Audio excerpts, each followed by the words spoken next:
The I Am Rapaport app is available for free download on all Apple and Android platforms. Once the app is downloaded, go to IamRapaport.com and click the Get It Now tab to sign up for premium access. Listen to me.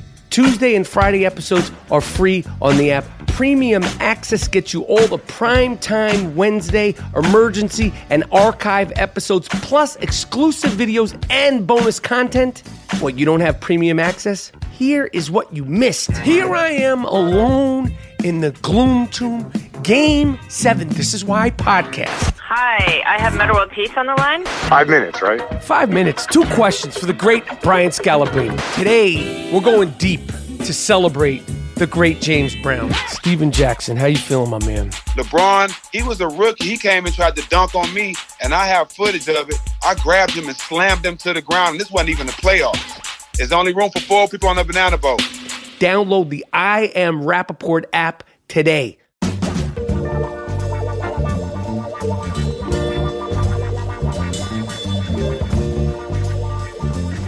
All right, brand new I Am Rapaport Stereo podcast is coming up next. Of course, we're talking more NBA Finals. Donald Trump has uninvited the Super Bowl champion Philadelphia Eagles to the White House. We have a fantastic game of Sick Fuck of the Week or Beyond with Judge Dean Collins, plus special guest. This is a comedian rock star. He sells out arenas. My man, Gabriel Iglesias, Fluffy Iglesias, is in the building. We're talking about selling out Madison Square Garden. We're talking about how discussing sports on stage is even worse than discussing politics, and so much more from the great comedic rock star. This guy shuts shit down. Gabriel Iglesias. You could call him fat, but he calls himself fluffy. All that and more on a jam-packed I Am Rapaport Stereo podcast. Miles, Jordan, let me get something funky to start this smacker.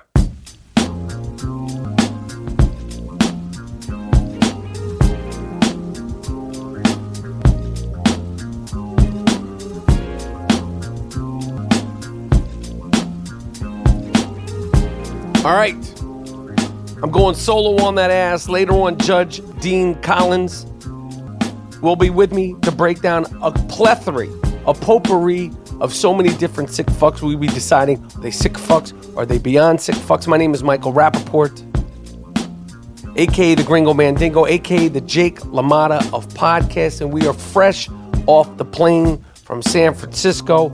I want to thank everybody who listens to the I Am Rapaport Stereo podcast, new listeners, old listeners, and the entire ruckus crowd that came out and saw us live and direct at the Clusterfest in San Fran.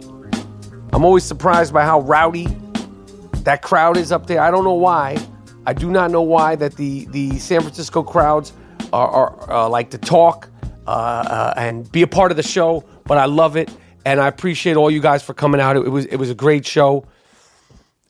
Game 2 of the NBA Finals is in the books.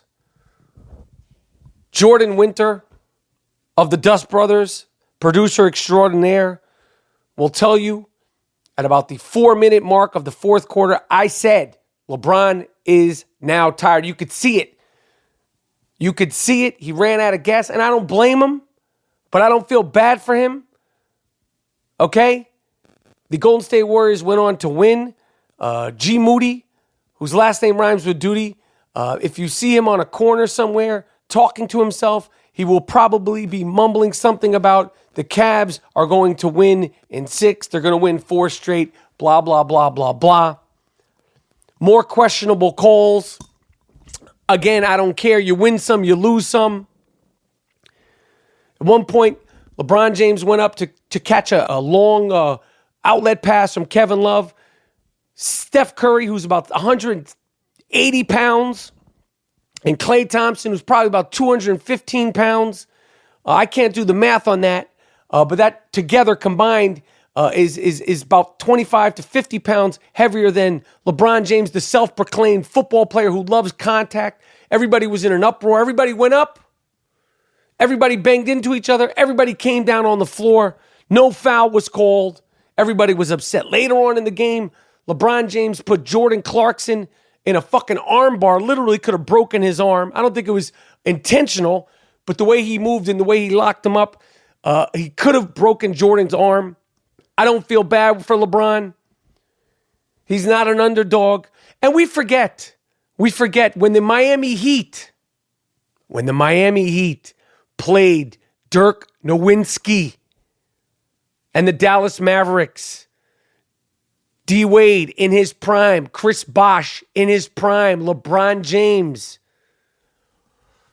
in his prime, the original Big Three, the Miami Heatles, nobody was complaining.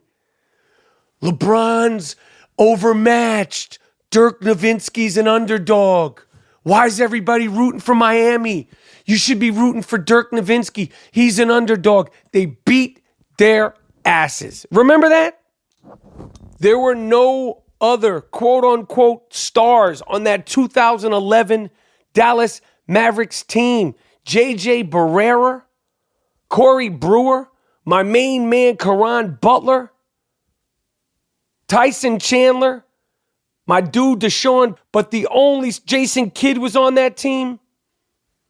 The only star was Dirk Nowitzki. Did anyone go, oh, Dirk's an underdog. Dirk's undermanned. No, they made it to the finals in the Western Conference.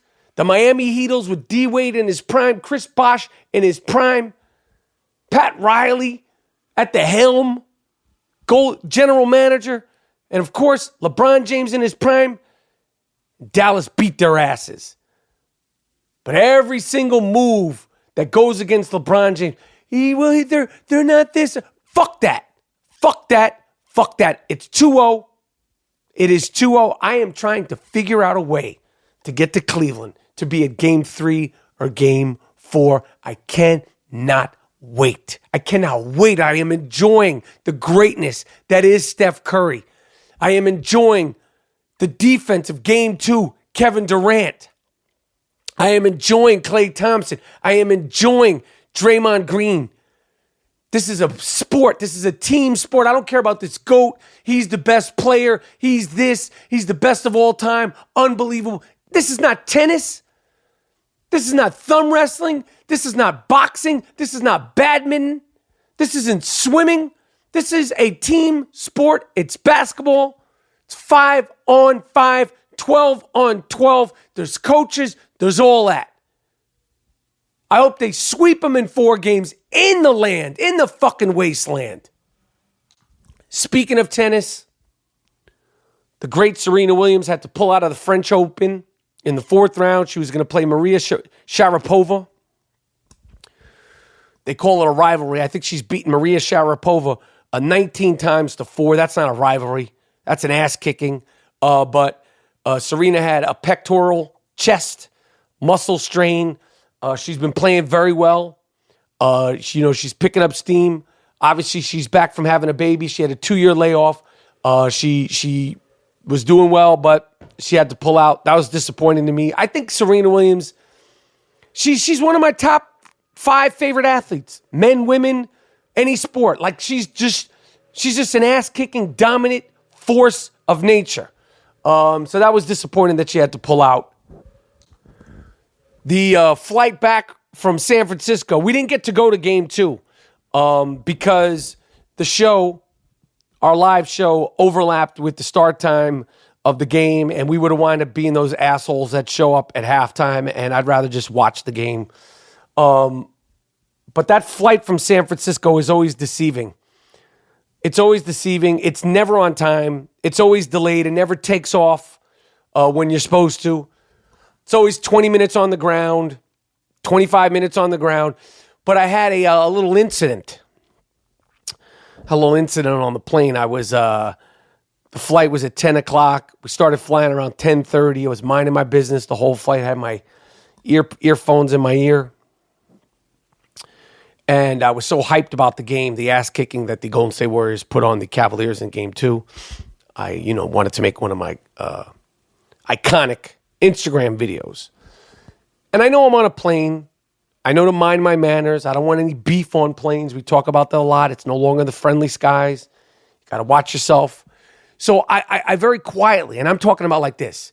LeBron James got his ass kicked in game 2. Like that type of voice. Not my normal Gringo Mandingo screaming and yelling voice. Not my normal Jeff Ruland, Bill Lane, Beer, Rick Mahorn of podcasting voice. Not the voice, the powerful sort of high-pitched baritone voice that you're hearing right now. Very soft-spoken.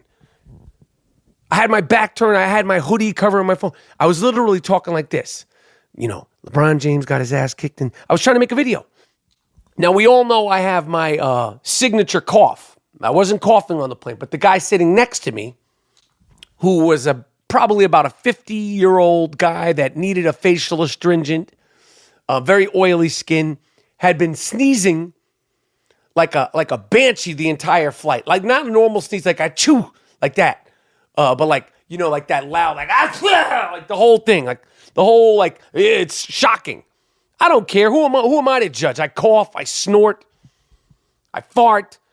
Those things don't bother me because I know that, again, just like podcasting, you have to be able to give it as good as you could take it. He was covering his nose, covering his mouth. It wasn't bothering me, but it was loud. It was even through my headphones. I was listening to my my quiet jazz playlist, which consists of a lot of Chet Baker, a lot of ballads by John Coltrane, Miles Davis, Bitches Brew, the iconic record by Miles Davis, In a Quiet Way by Miles Davis is also on that playlist.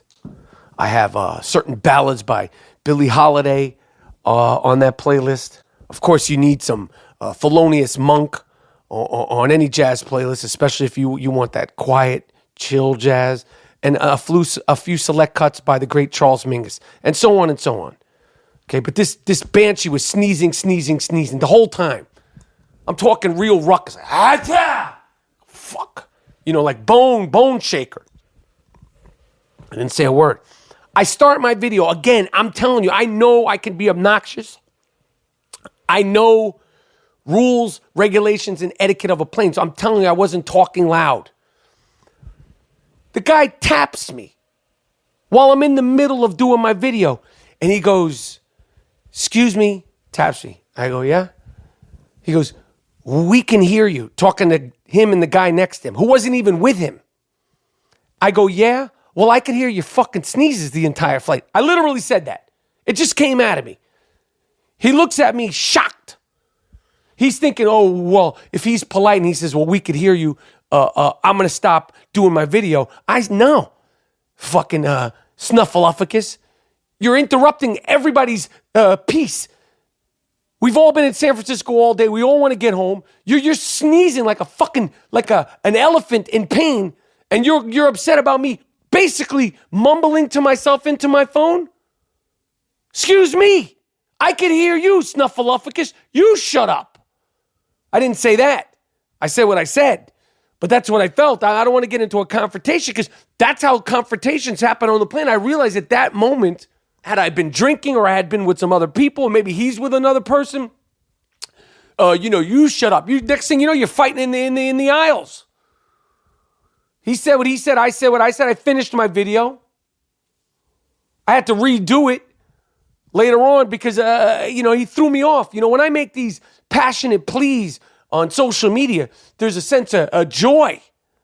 I like doing it. He interrupted my flow. I shut it down. I had to sleep on it and revisit the subject the next day, which I did. But the point is that, mind your business. I'm not disrupting anybody. You have obviously an allergy flare up and nobody's saying anything to you. But I made it home, safe and sound, incident free. See, that's my cough. Don't cut that out, Miles. Miles and Jordan, the producers of the I Am RAPAPORT Stereo podcast, they go to go through endless amounts of footage, and they listen and they hear all my snorting, coughing, and they cut it out for you, the fan. But keep that one in, because I know I make sounds. I know they're not very pleasant. Made it home, got a good night's sleep. Next day, come to find out, Dick Stain Donald Trump. Just when you think you'll have a day off. Dick Stain Donald Trump. That's his name. That's his fucking name. He uninvited. He uninvited the Philadelphia Eagles, the Super Bowl champion Philadelphia Eagles, to the White House. The great state of Pennsylvania, which he won. The great state of Pennsylvania. He uninvited the Super Bowl champions. He put out a letter saying the Philadelphia Eagles are unable to come to the White House with their full team to be celebrated tomorrow. They disagree with their president because he insists that they proudly stand for the national anthem, hand on heart, in honor of our great men and women of our military. The Eagles wanted to send a smaller delegation, but the 1,000 fans planning to attend the event deserve better, blah, blah. See how he's trying to make this about the military and what kind of patriot he is? Let us not forget Dick Stain Donald Trump, the MVP of feckless cunts. When you talk about feckless cunts, okay, and we're going to get to that later, when you're talking about real MVPs, to quote the great Kevin Durant, the real MVP of feckless cunts is Dick Stain Donald Trump. The manipulation, the deceit. I don't care what side you're on, Republican, liberal, Green Party, Independent. We all deserve better. The people of Philadelphia that voted you in deserve better. The manipulation, we're numb to it. All of us, even your supporters, are numb to it. You uninvited the Philadelphia Eagles because a lot of them weren't going to show up. Dick Stain, get used to it. When the Warriors win, they're not showing up again. No team will ever show up in full to visit you in the White House. You can't uninvite motherfuckers that weren't coming. You found out that probably like a few kickers and maybe like an offensive lineman and like a third string safety were the only guys showing up, along with the guys that tape some people's ankles. And you were like, I'm not going to be embarrassed. And you uninvited the whole team. They weren't coming to begin with. You feckless cunt, you. Now, I'm using that word feckless cunt. I'm not going to say that word again because I do not like that word. But last week, Samantha Bee, she has her show on TNT or TBS. She's not even from the United States. She's from Canada. Talks a lot of shit about the president all the time. I think some of the things she says are funny. I find it whiny. I find it whiny from conservatives. I find it whiny from Democrats. I find it whiny from anybody. The same people, like you're just completely impartial. You can't give anybody any credit for anything. And it's like we're Democrats and every single other Republican is evil. I don't believe that. Just like every single Democrat isn't holier than thou, isn't a good person. We're all fucked. Okay, we all have flaws. They're talking about millions and millions and millions of people. She talks all this shit. Anyway, last week she called Ivanka Trump, the daughter of Donald Trump, a feckless C-word. This was a couple of days before Roseanne got fired. Now, you can't compare the two things. We discussed this. But I was really thinking about this. That's an offensive word to call the president's daughter. Okay? And in all this, women power and women rise up and it's our time and all this stuff, for one woman to be shitting on another woman and basically using the worst term that anybody could use to describe, to call another woman, is fucked up. I mean, what would happen if any reporter, I don't care who it is, or any commentary person, social commentary person, referred to Michelle Obama as a feckless C-word? I don't care what your reasoning is.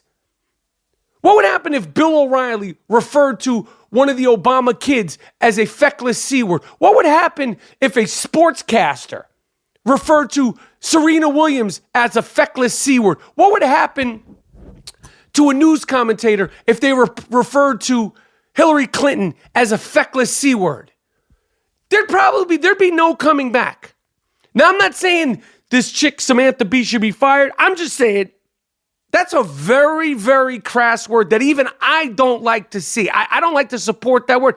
Yes, moments ago, I did refer to Donald Trump as the MVP of feckless cunts, but that was just for effect to set this bit up.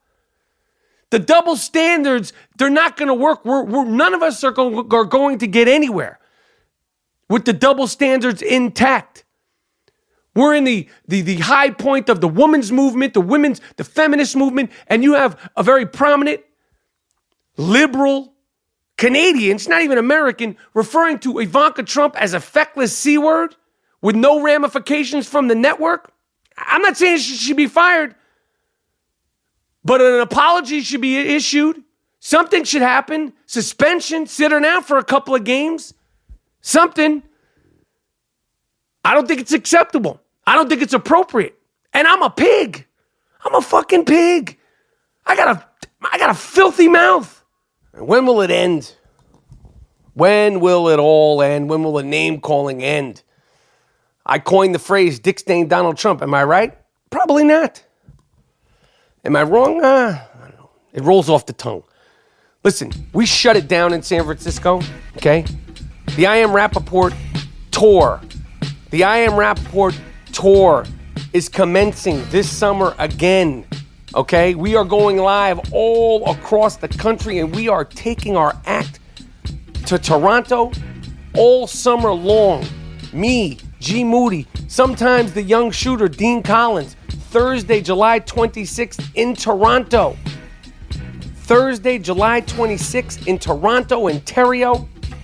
At the Dartford Music Hall, 8 p.m. Saturday, August 4th, we're in New York City. Back at the house at the Gramercy Theater, August 18th, we're in Houston, Texas, at the Warehouse Live Ballroom.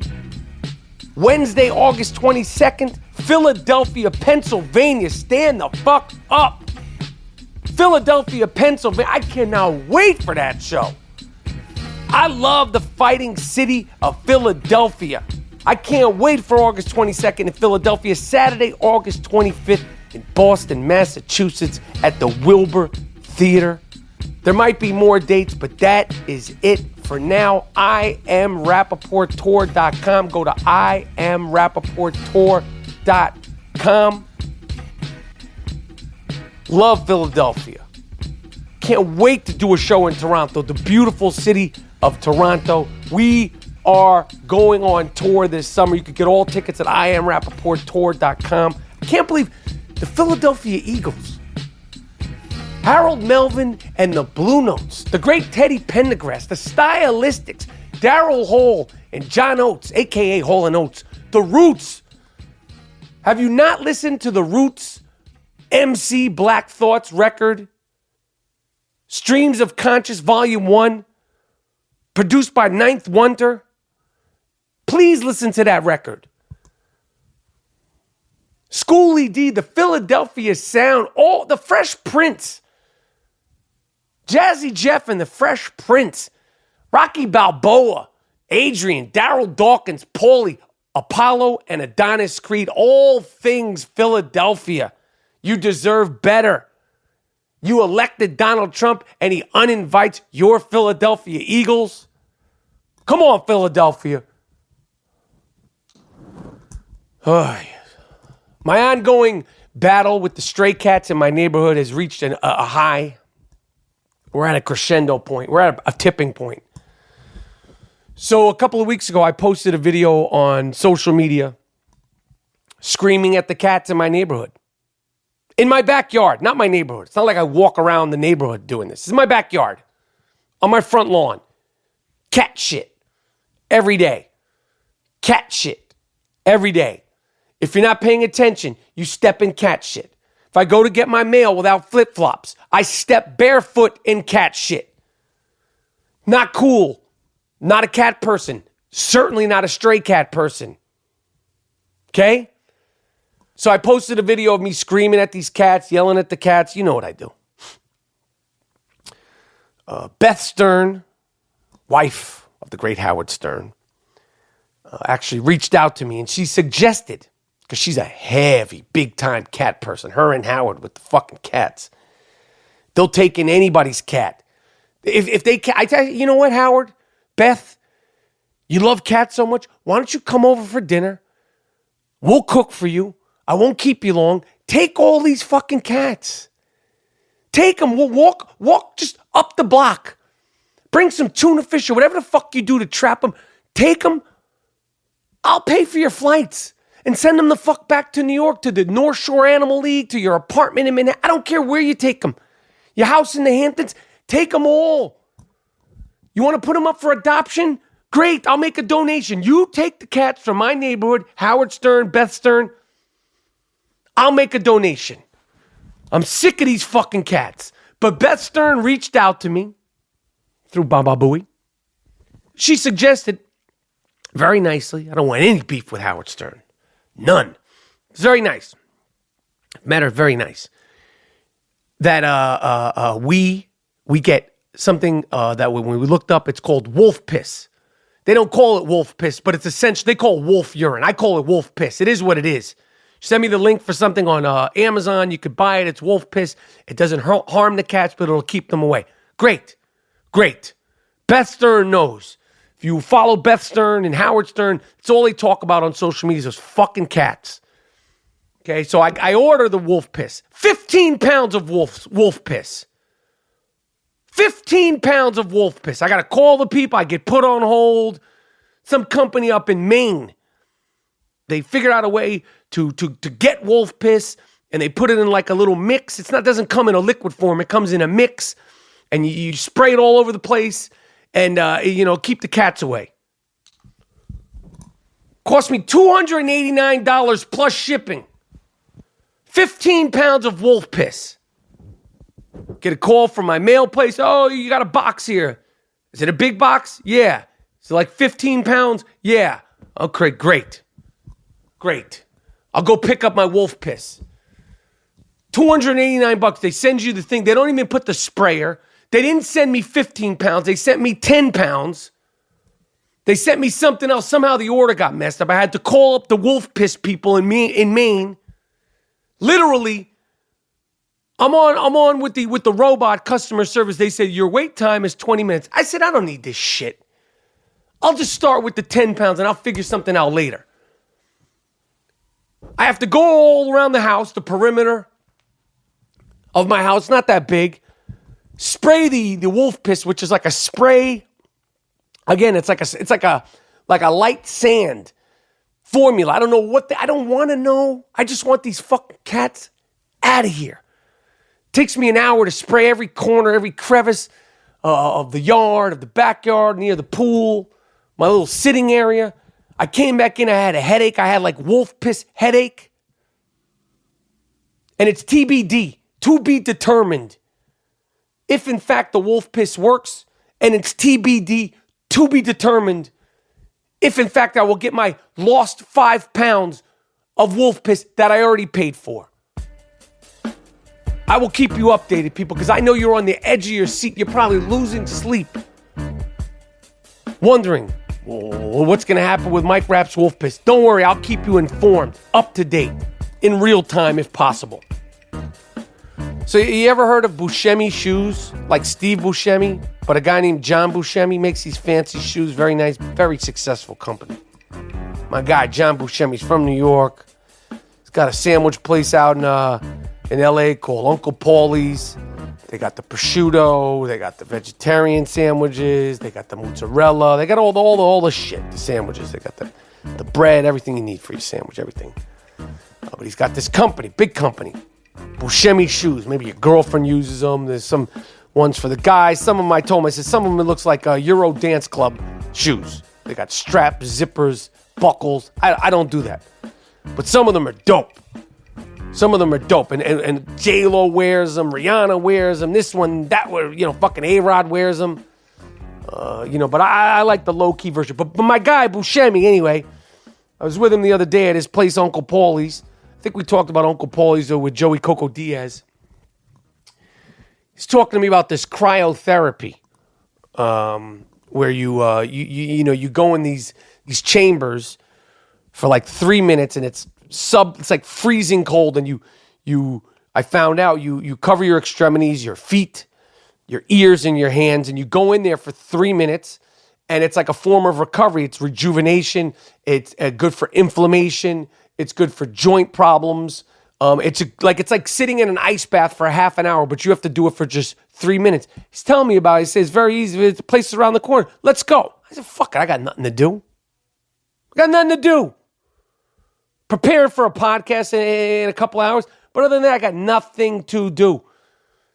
Drive 5 minutes. Go to the place. No line, no nothing. Because they'll hoard you in and hoard you out. It's 3 minutes a pop. Boom, boom, boom. You go in there. I say, I'm scared. I was scared. It's freezing. I don't like cold weather. You keep your underwear on. You put the earmuffs on. They give you some socks. They give you earmuffs. Very clean. The place is very clean. And you go into this it's like a small shower.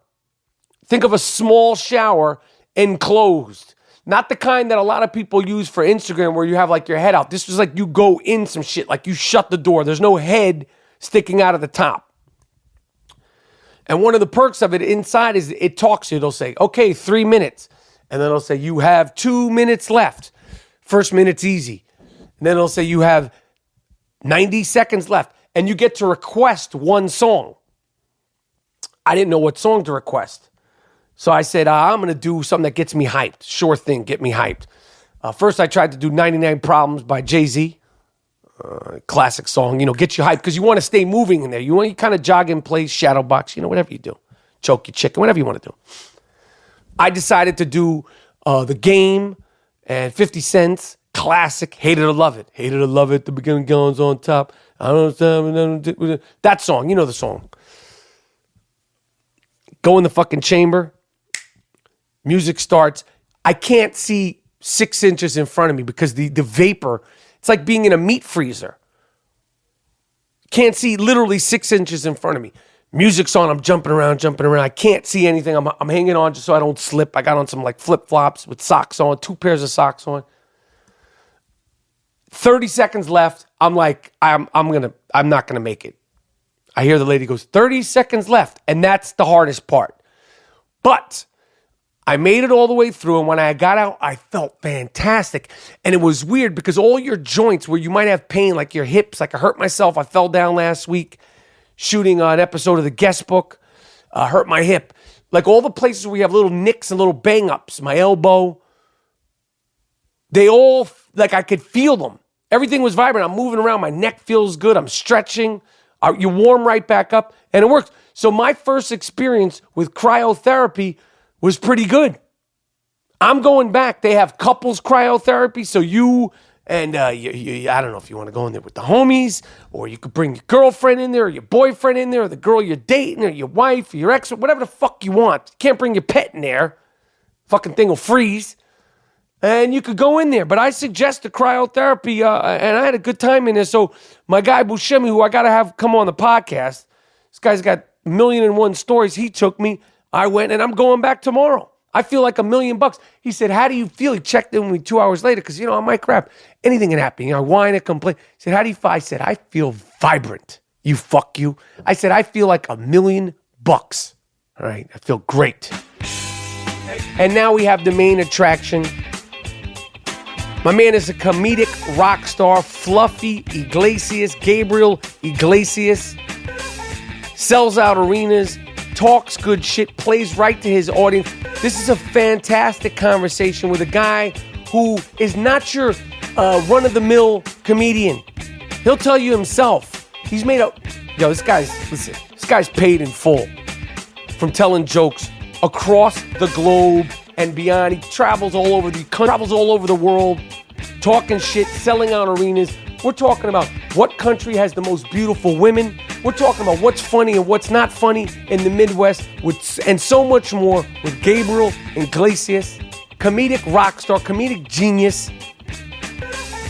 I would bet to say comedic millionaire. Coming up next, my main man, Fluffy Iglesias, Gabriel Iglesias. Test. Let's go. All right, Gabriel Iglesias is in the house. Gabriel, it's in a very impressive house. Well, thank you. Very impressed. I'm in escrow right now, and you just made me hate my fucking house. Come on, man. I know you got some shit, man. Hey, man, I do got some shit. But, man, no. There's some shit, and then there's what you got. No, get the fuck out of here, man. Yeah, the man they call Fluffy. Come on, man. Yo, no, this house is amazing. Well, I appreciate this is it. that higher learning money. Yeah, this is that old money. I appreciate it. I got that new road life money. Nah, that road life money's good. That's selling out motherfucking Madison Square Garden money. Yeah, but just because you sell out Madison Square Garden doesn't mean you're going to make money. It's Union 1. Right. It's the most expensive. Unions in New York. Yeah, the number 1 union is in New York. And in order for you to make money playing Madison Square Garden, your tickets got to be, you got to charge a hefty price. Your production's got to be minimal. Your promotion has to be, it's really hard. I broke even, basically, when I played MSG. So is playing MSG for a comedian... it's prestigious. I was just going to say. It looks great on your resume. You've played the biggest, most iconic, well, not the biggest, but you've played the most iconic venue in the world. World's most famous arena. Yeah. So that's that. You can say that. And they know that. So that they could care less about your saving money. They're like, no, we're at Madison Square Garden. So you've been doing comedy for about 20 years. April 10th was 21. You remember the first time you went on April stage? 10th, 1997. Yes. You always remember your first time. That's crazy, man. It was pretty good. Yeah, if it would have been painful, I don't think I would have continued to do this. But then you wind up playing arenas. You sold out the Staples Center. Yes. Madison Square Garden, all these different places. Like when you're on stage going from doing open mics and shitholes and bars and even, late night spots at this place, late night spot at that place. And then you're in an arena like the Garden. Like, are you like, what the fuck? Just in terms of like your life and just the size of comedy. I mean, you know what it's like when you start. It's minimal. You have no act. There's no people. They're not even paying attention to you. And then you're in the fucking Garden where people have arranged and prearranged their life to come and see you make them laugh. I mean, that's got to be fucking... You're not a band. There's no drummer. There's no guitar. Nobody that you can There's no point backup to. singers. It's just you. lead guitar. There's no one to defer to. No. It's like, that's got to be like a surreal thing for a comedian. It's an amazing feeling. You walk out there and it's like, wow, I got a real gig. Right, that's a gig. Although you might be just breaking even, it's still it's you know worth what? it. Yeah, no, it's one of those where if I never play it again, I'll be okay. I could say I did it once, and it's one of those where I think that unless you're gonna make money, you that's one of those. I would make more money playing a comedy club in New York for 2 weeks Than the Garden. Yeah, but it's worth it. To say that you did the Garden. Whose unions are more fucked up? Staples Center, like the LA unions? New York. Really? All day. They're fucking squeezing you left and right. Like, listen, I don't give a fuck where you're from. You got your YouTube channel. No, when I played Staples, I made money. That was my down payment on my Rapaport starter house. That's fucking dope. How many times did you do one night at Staples, or did you do? It was one night. So comedy. Did you ever imagine, like, obviously, like in the 80s, Eddie Murphy was the jump off, and then Dice Clay, was a monster. But Dice was definitely the biggest one. He was the first one to start doing the arenas. Like really, really doing arenas. Right. Steve Martin played a few back in the day. Steve Martin, but now it's like you guys. There's a handful of you guys, good, bad, and indifferent. I think a lot of it has to do with social media. Social media, YouTube, you're able to reach more people. Whereas back then, Dice was just, he was killing it with just an album. Right. Steve Martin, same thing. It's like he had his Wild and Crazy Guy, and he was on SNL, and, right. He was opening for all these bands, and then eventually started doing it on his own. Right. But now, you had guys like Dane Cook playing arenas. You had guys like Larry the Cable Guy playing arenas. You had, clearly Kevin Hart doing freaking stadiums. Is he the biggest right now in terms Kevin Hart is definitely the biggest. He's the most popular. Who at this point now, like, it's like, podcasts are like assholes. Everyone has one. You know what I mean? Every fucking body has a fucking podcast. Every fucking body has a fucking podcast. And I think it's good. You know what I mean?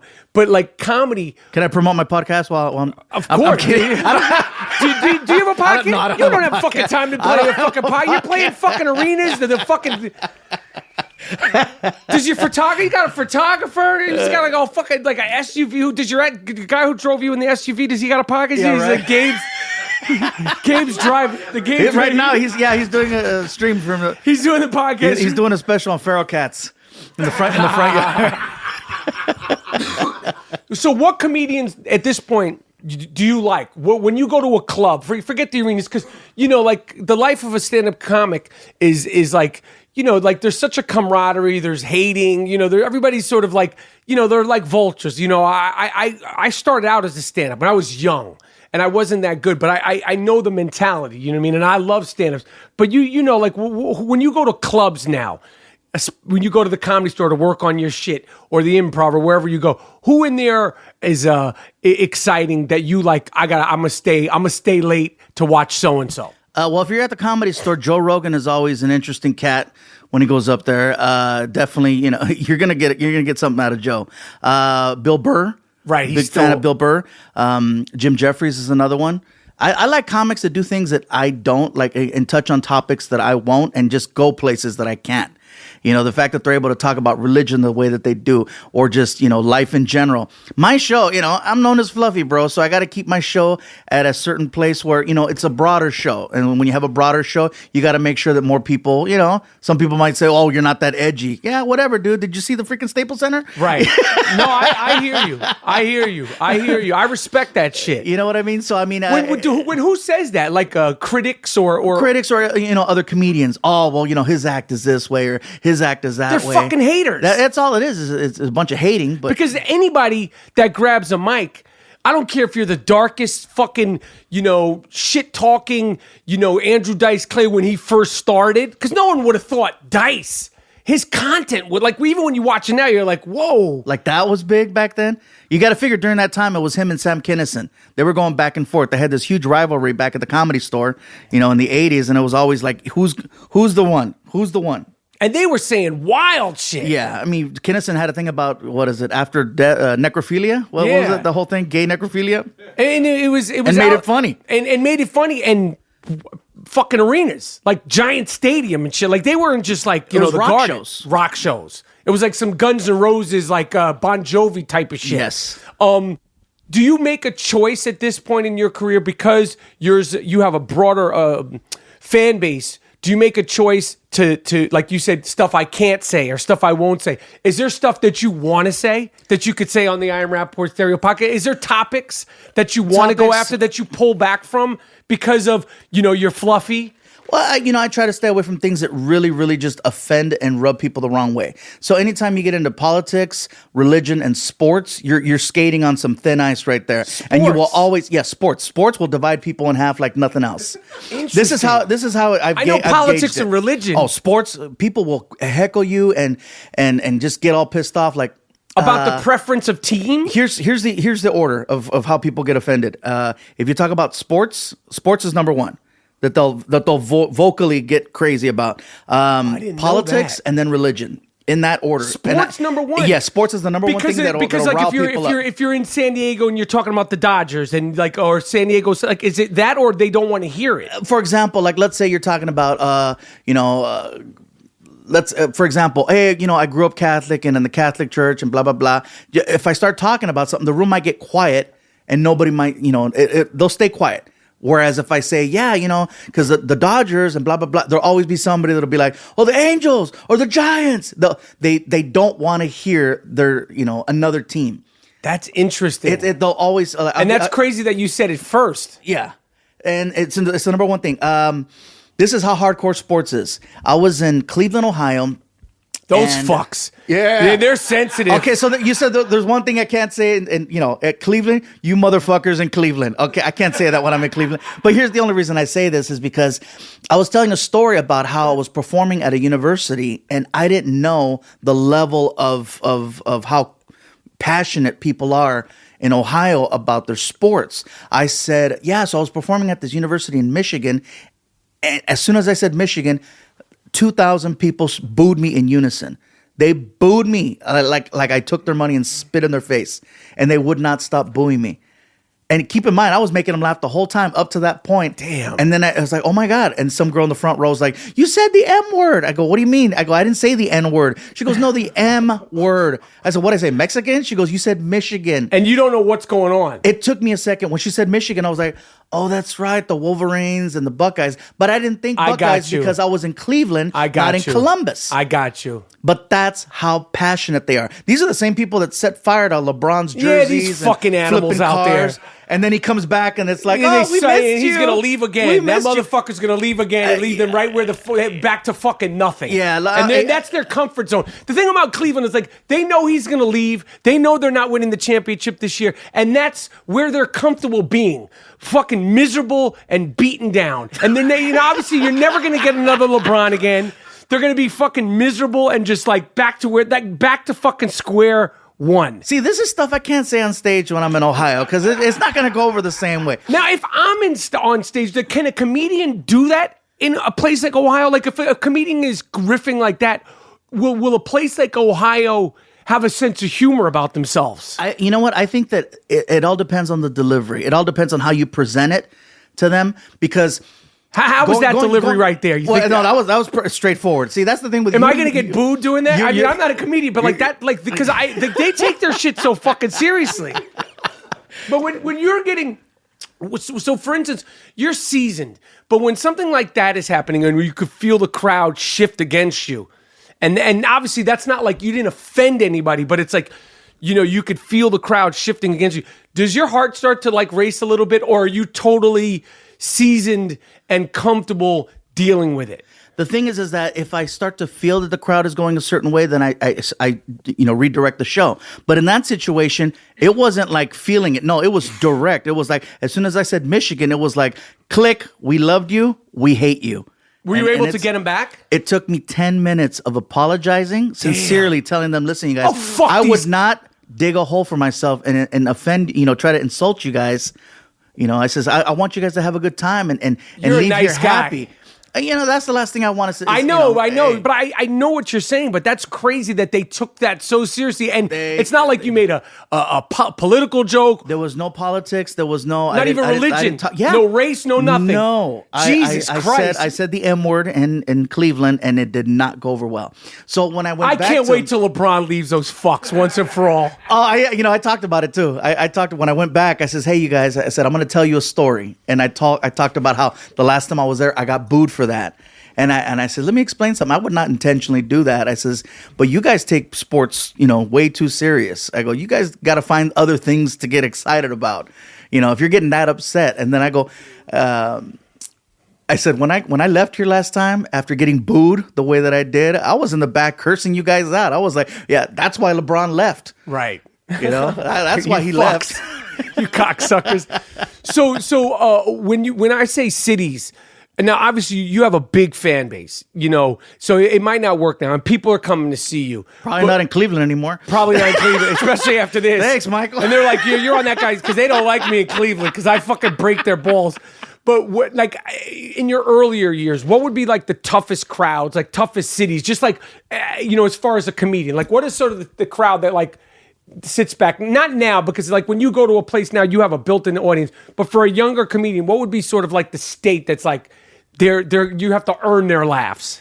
I think it depends on the type of comedy that you do. So if you're a comic that's in your face, then you're probably going to have problems in states where it's like a little bit more, conservative. If you're, there's guys out there that are jugglers. There's guys out there that are ventriloquists. There's guys out there that are guitar acts. Got you. I think it all depends. For me, my toughest crowds were always corporate shows where I was hired to perform for an organization. They had no idea who I was. So like one time I did a show for a company called Intel, the computer company. And the setup was really nice. Usually corporate events or just events that are not straight up comedy are always challenging. Either they don't have a good stage, the sound system is horrible, the lighting is really bad, you're on the floor, there's banquet tables, people are schmoozing. I got you. You know, and it's a lot of times they're not there to laugh. You're an afterthought. I got you. They're there to hang out and get fucking drunk and shit like that. You're an afterthought, and then they hit you with all the rules. Make sure you don't talk about this. Make sure you don't talk about that. You know, if you're performing for a certain type of company, they don't want you to talk about their rival. I got you. They don't want you to talk about. So you gotta like you can't cuss. Don't make fun of the president of the organization. Don't make fun of. You get hit with all these rules. Got you. And now go out there and earn your check. So with all the politics in the world and the good, the bad, and the building the wall, you're Mexican? Yeah. You know, and I appreciate you asking. You know, I don't know, because New Yorkers, like the first thing you say, like if we were in New York and you're like Gabriel Iglesias and you were from New York, I'd be like, you're Puerto Rican. That's just like in New York. It's that's automatic. That's just we associate like Latinos. The first, like, I think probably, I don't know the fucking numbers, and you know I don't fact check, but like Puerto Ricans and Dominicans, like, you heard that, Cleveland? We grow up amongst each other, like, you know, New York, it's like it's filled with Puerto Ricans, Dominicans. I mean, there's a whole. But I you know, for me at least, in my, you know, in the 70s, it was like Puerto Ricans, and then, you know, Dominicans, you know, Cubans, and that, but it's definitely Puerto Ricans, but like so. You know, like I say, you know, like I assumed you were Mexican. I know you're West Coast, so it's different. But like the equivalent in New York is Puerto Rican. So I say, of course. So, but with all the stuff that's going on, I don't know what the fuck's going on. With all the stuff that's going on in the last 18 months with Trump and building a wall, you know, and you know, I was listening to somebody talk about how now it's like they did a joke on Saturday Night Live the other day about how like all the political jokes are played out. Yeah. And you know, it's just like it's been like no matter what side you're on, whether you want to bash Trump or not, it's like enough with the goddamn. Even I who can't stand him, I talk so much shit. I'm like, I don't know what more to say. Like at a certain point, it's like there's not much more to say. Like everybody has used up all their jokes, at least for now. And especially being a Mexican comedian with Trump, do you touch on that? Like, I stay away from it. I stay away from it 100%. You're fucking smart. You know, yeah, there's people. In terms of a business guy, like it's smart. People don't pay to come in and be told, you know, opinions and stuff like that. They come to a comedy show, they want to laugh. I'm not there to play with their intelligence. I'm not there to sway them or give my. I think a lot of times when comics have a certain style, and all of a sudden they decide they want to get political, that's when they screw themselves. You know, if politics is your thing from day one. Like somebody like a Jim Jeffries who comes out there and he talks about, you know, a lot of, he talks about politics, religion. He talks about all those things. People come to see that. I don't want to talk about. He goes there, but that was him from the get. I got you. You know what I mean? It's not like, oh, surprise. He was a juggler and now all of a sudden he's got an opinion. Right. Do you find, have you noticed in the last year, just as a fan and being in the clubs and other comics, what is the sort of the vibe in terms of the politics of it all, the Me Too of it all, the racial jokes, the sexual jokes? You know, we talk. There's been talk of comedians. I can't remember who was getting booed at colleges. Chris Rock's talked about like that used to be a gig, but now it's like if you go to a college, you need to be fucking. You got to slow pitch and watch everything you say because these fucking kids, 18, 19.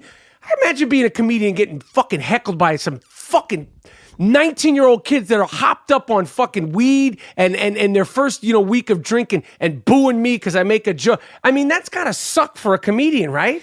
But again, it's one of those things where know your audience, know where you're going into, and if you're getting booed by a college crowd, chances are you're either talking about politics, religion, or sports. That's it. If you stay away from those three and you go in there. Like right now, I'm making a killing at colleges. You are? Yeah, because I'm not the guy that's I'm not the guy that's going to go in there. You're smart, man. No, everybody else is getting upset, you know, and much respect to all these other comics who do what they do, but you know, that's a business. A lot of comics won't play colleges. A lot of comics won't do corporate events. They won't do fairs. They won't do, just alternative types of shows, variety. They say, no, that's not my thing. They get the crowds riled up. Well, know what you're going into. Got you. You know, I know now. When I go into Cleveland, I don't talk about freaking Michigan. I got you. Okay, I got you. It's one of those. And you're cool. Like you're good at colleges. I love them because I don't try to sway them. I don't try to talk down to them. I just go out there, I tell my stories, I smile at the end, I thank everyone for having me, and I think more artists should approach it that way. Approach it from a place of like, hey, you're there to entertain and make people smile and have a good time. You're not going to change. You're not going to change. If I want to get into politics, I'll get out of comedy. Do you find, like, just in terms of as a fan, or when you're watching other people, has it changed into, like, I'll say the Comedy Store, the Improv, like the local clubs? Are the crowds different? Are they more sensitive in the last year and a half? I think it depends on the comedy club you go to. The Comedy Store, it's always, you never know what you're going to get in there. Sometimes you get tourists, sometimes you get some people off the sidewalk, sometimes they're fans of whoever it is that's performing that night. You just never know. Improv, same thing, especially here in Hollywood. Right. In Hollywood, you never know the kind of crowd you're going to get. So a lot of times you got to go to comedy clubs outside of the LA area. Whether you're on Ontario or Irvine or Brea or, Oxnard, there's other clubs and stuff. You can kind of get a better gauge. So going back to when you started, what was it, April 10th? April 10th, 1997. 1997. It was a windy day. How did you, what was your propensity? What was your reason? That's a big word, bro. I know. I threw that out there. I don't even know if I used it right. Hey, hold on. Hey, Google that. Yeah. See if I used it correctly. Propensity. To get into comedy. Why did you start? I've been wanting to be a comedian since I was 10. I saw Eddie Murphy Raw when I was 10 years old, and I says, I want to do that. And it was one of those things where, how does a kid in the 80s all of a sudden become a comic? If you were to ask nowadays, you can upload a video of yourself performing. You don't even need to be in a comedy club. As long as you have a few people around you, with your phone, you can record yourself. You can put content out there. There's people that all of a sudden have a following after 3-4 minutes. You know what I mean? It's very different now versus back then. I came from the, you got to talk to people era. You got to let them know, hey, I got a show going on. Here's a flyer. Right. You tell people flyers now, or here's my cassette. Listen to it. It's crazy. It's totally different. And you had to submit VHS tapes to comedy clubs back in the day. Right. I mean, the technology and like the way we communicate and the MySpace and going into like what we have now, where you could literally speak to your fans directly, yeah, live. So April 10th, 1997. What was that first time like? Well, I wasn't even supposed to be performing. A friend of mine pushed me up on stage. They needed somebody to run the show that night to kind of just to be the MC, and I had no time to my name. I'd always talked about wanting to do comedy, but never done it. How old were you? 20 years old. Okay, 20 years old. And he physically pushed me up on stage, and I made fun of my buddy who did it. And I told a couple of cartoon having sex jokes. I was real dirty when I first started. So it was just my whole act was cartoons having sex. People laughed. And the rest is history. With that first time you got a laugh and that acknowledgement, did you know, like, I'm going to keep going? Keep going as far as performing that night, or keep just going as like, I can do this? Oh, it was a drug. It was a drug. The first time I got that it was like, okay, we got something here. And then what happens? Like, what was the point in your career? You've been doing it since April 10th, 1997. Around 8:37 p.m. you hit the Probably stage. Right 8:37, 8:40. When did you start popping off? Like, when were you like, oh shit, like, I'm gonna be able to do this as a job, a full-time job, and like, I'm a professional, and like, I'm balling now? I swore I made it after like the second week. Right. I'm serious. I was that night when I first performed. There was somebody in the crowd who had a comedy night at that same venue on Wednesday nights. And where is this? It was on Long Beach. Okay. It was at a place called the PCH Club in Long Beach, right by the water. Real cool club. Still there. There was a guy in the crowd named Eddie who had a comedy night on Wednesdays. I was there on a Monday, and he goes, hey, man, you come back on Wednesday. I have a room, blah, blah, blah. I'll give you $20. So first time up, I'm already getting a paid gig. Damn. And I was like, are you kidding me? So after that, it was just like one of those things where you start, you know how it is. You start networking. You meet other comics at the shows. And, right. This comic tells you about that room, and they tell you about, you go to that room, and then you meet two other people, and it branches out. You talk, you network, you stay out late, you wind up at Denny's at 4 o'clock in the morning. Right. It's that's how you did it back then. Who were the comics coming up around you that are still doing their thing that were popping off in LA, Long Beach, and I mean, there's so many fucking places in California in general. Who do you remember? Some of the other people During that time, there was the comic by the name of Willie Barcena, who he was the only real brown face out there doing the Tonight Show. He had like the record for Tonight shows. I think it was something stupid. Like at the time, I think it was four Tonight shows back in the 90s, and yeah, it was basically him around us. I mean, everybody was looking up to Paul Rodriguez and George Lopez. I'm just associated with, for me, starting off, the only people I could connect to were the brown faces. Right. You know what I mean? Like in the clubs. In the clubs. And not even the clubs, man. There was no comedy clubs having our shows. We had to perform wherever we could. So it was always at bars, dive bars. For just Mexican crowds. Basically, yeah. And has that changed now? Oh, yeah. What is it like now, like for in terms of, not for you, because you've crossed over. You've crossed over in everything. But what is it like in terms of like if you're for Mexican comedians, younger comedians, is there more of an audience to go to? There is much more of an audience to go to because again, it's one of those things now with social media and the internet, right. The world is a small place. You can find 2 places to perform every night for every night of every night of the week. My buddy Alfred right here, when he's not on tour with me, during the week he'll go and do spots around town. And you know what I mean? And it's one of those, there's a lot of places for comedy. Do you have international appeal? Because I hear about these comedians going to like Russell Peters. He all over the fucking place. Yes. Have you done like an international tour? Big, yeah. Tell me everything. First of all, are you married? No. Okay, you're not married. So we're going to get into this tour. So Russell Peters what? Russell Peters was the guy who inspired me to start working outside of the United States. Okay. This guy is just, he's like, he's a megastar everywhere. And I did a show internationally. Did he make like $30 million in 1 year?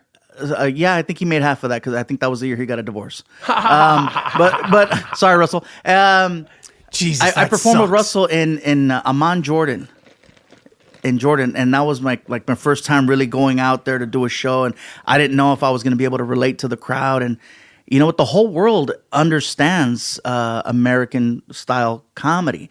They follow our politics. They follow our Kardashians. They know all of our culture. They get our slang. So, I mean, if you're talking about an older generation, yeah, you're going to get lost. But everybody understands English. Right. The new generation. So where have you been doing comedy? Tell me all the countries. Oh, wow. Oh, man, we can go down the list. Norway, Sweden, Belgium, Netherlands, let's see, Jordan, Saudi Arabia, Estonia. Where the fuck is Estonia? Exactly. The old Soviet Union. Yeah, it's up by Russia. It's a 35-minute flight to Moscow. Whoa. Yeah. I mean, Australia. Well, did you go there? Did they know who you are? Yes. That's the craziest part. That's the beauty of the internet. That's comics fucking back nuts. in the day could not do what comics of today can do thanks to social media. And a lot of times artists get upset. They're like, oh man, people are out there sharing my content. I'm not getting paid for that. Like, no, man, that's a free commercial for whenever you go out. If you're not performing live, I can see them getting upset because that's their only source of income. Right. But if you're out there, man, people say, I saw you on the YouTube. I saw you performing on the YouTube. They didn't say I saw you on Comedy Central, HBO, Showtime, the YouTube. I go perform in Malaysia, same thing. That's Singapore, crazy, same thing. man. Australia. Singapore. I mean, all these different places where it's like, really? People know me here? And that's a mind fuck and a half when you get there and they're losing their shit. And they came to see you. They came to see you. So when you're in Australia at this point, do you do what are you doing? Like equivalent to the Garden or like small theaters? Like equivalent to the Garden. The Sydney Opera House was the first time. The last time was the what's the arena? The Qantas Arena. I know, right? We called it Qantas. And you're all right. So introduce yourself. What up, Alfred Robles? Okay, and you hit Gabriel to the podcast. Gabriel doesn't know what the fuck he's doing here. so I thought we were gonna pet feral cats. So you go to play these places. I mean, Australia, they have a reputation for enjoying comedy.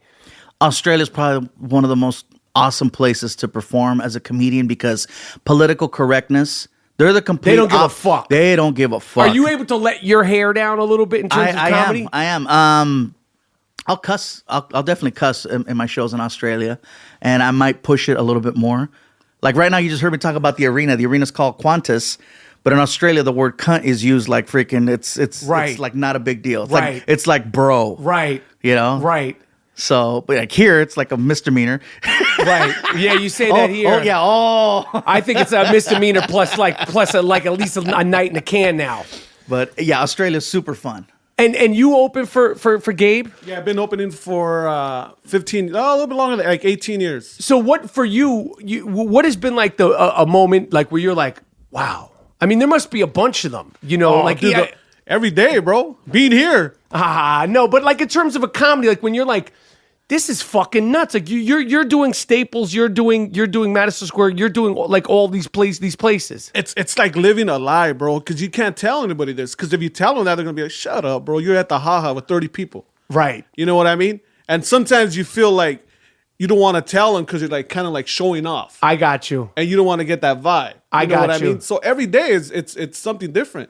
And internet, do you speak Spanish? Oh, yes. Do you speak Spanish? Yes. Do you perform in Spanish? We can, and we have, but it's we did shows. Do you have to alter, like in terms, like I don't speak Spanish, I barely speak English. It's hard because a lot of the words are flipped, and the whenever you translate, you always lose in the translation. So I can do a solid 15 minutes and kill in Spanish, but after that, then my tongue gets tied, and then I still think in English. So I understand. It's and you're used to doing the performance. Yeah, and also too, we don't get a chance to practice. I got you. I think if we did a show like every night for a month, I'd be on point. But going to Mexico and doing a couple shows, it's we had to practice. But can you take jokes and flip them in Spanish, like a joke like that kicks ass over here? Will it kick ass in Spanish? Just in It's terms a little of different on the other side of the wall, bro. I got you. I got you. They could care less over there. No, me vale madre Cleveland, Ohio. No sé qué le estás hablando. It's some things do translate, some things don't. All right, so you guys are both single. A couple of vague questions because I know you guys keep it PC, but you're fucking comedic rock stars. You've been all over the world. Both of you. What country have you been like, yo, forget the fucking jokes. Forget the arenas. Like, this is like where the baddest chicks are. Scandinavian countries. They love us over there, bro. They're tired of looking at the tall white guys with green eyes. Yeah, brown, chubby is exotic over there. Brown and chubby, a lot of hair. They're pretty over there. Yeah. They're gorgeous. They're gorgeous. You see people like in everyday life, at the coffee shop. Let me tell you right now, a girl that you see working a drive-thru at a McDonald's in, let's say, give me a good one, like Norway, maybe. Yeah, somewhere in Norway is like you see like an LA 8. Right. Working a drive-thru. Right. Working at Mickey D's, bro. Yeah. They're just an attractive crop of people. It's like, wow. It's seriously, there's it's pure. Really? It is pure. Where else? What other country? Did you play Italy? No, we haven't played at Italy. Is there a fan base for you in Italy? Like can you play Italy? We can. It's just one of those where we haven't gone, we haven't ventured there yet. Spain? I performed in Rota, Spain. And what kind of place did you play in Rota, Spain? Like, is it like, did you just do a gig? I should take that one back. It was an airplane hangar for military, so that one doesn't technically count. It wasn't for locals, but all the other shows are locals. Have you done those military gigs? Yeah. And what is that like? Have you done like where they fly you over like secret ops type of shit? A military gig is almost in the vein of like one of those college gigs where they put a bunch of rules on you. Oh, right. They're like, be careful. For you, that's fine because you don't do politics. No, and that's the number one rule. Whenever you do military shows, that's they don't the number one rule. Yeah. Do not talk about the president. We'll throw of the you out United of a States. fucking plane. And we'll fucking parachute your ass. You're gone. And then today, what are those kids like though when you're over there? Are they so happy to see you? They're excited. I'm sure. A piece of home. The number one thing I hear is, man, you were talking about this one restaurant, and you were talking about being over here, and we forget they're out there for a long time, and so you do bring a little piece of home. Right. When you start talking, I say, oh man, so I was at a Waffle House and like, oh my God, Right. You know what I'm saying? Just making any little references that feels good to them. I got you. They appreciate it. I just don't like the fact that they say like, oh, you got to be careful with language. You got to be careful with this. I'm like, really be careful with language? This is U.S. military. If they can't handle a couple words, right, we're in trouble. It's not them though. It's the higher ups, of course. Okay, so back to the chicks. What other country? Give me this.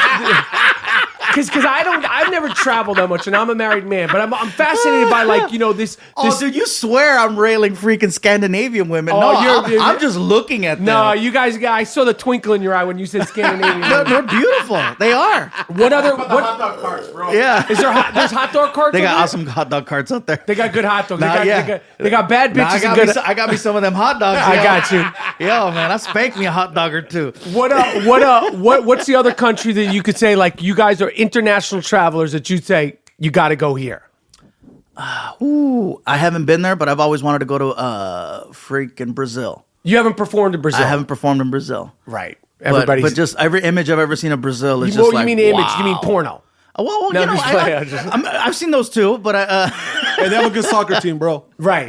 No, I mean, flip it, right? Brazil's reputation for women. I want to go to Brazil too. I'm afraid if I go to Brazil, I won't come back. Because like that, that's and that's what I would always tell my ex. I said, hey, you know what? If I ever go to Brazil, that means we're done. Yeah, that's it. That's it. Yeah, because unless you go together, because even if you go together, like I'm gonna go get a coffee. I'll be right back, sweetheart. Yeah. Wait right here. Be about a half hour.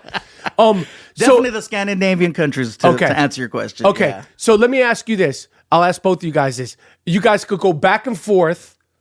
You can't repeat the same answer. Top 5 stand-up performances, either concert, Netflix special, like, because everybody always has this top 5 rappers. So you guys go back and forth, top 5 stand-up performances in your opinion. Gabe, you go first. Top 5 stand-up comedy performances. It could be on an album, it could be live, it could be a film, whatever it is. Eddie Murphy Raw. Richard Pryor. Which one? Live from Sunset Strip? Yeah. Sunset Strip. Chris Rock, Bring the Pain. Wow. Your first special. Oh, that's called job security. You saw that? You saw that right there? You saw that?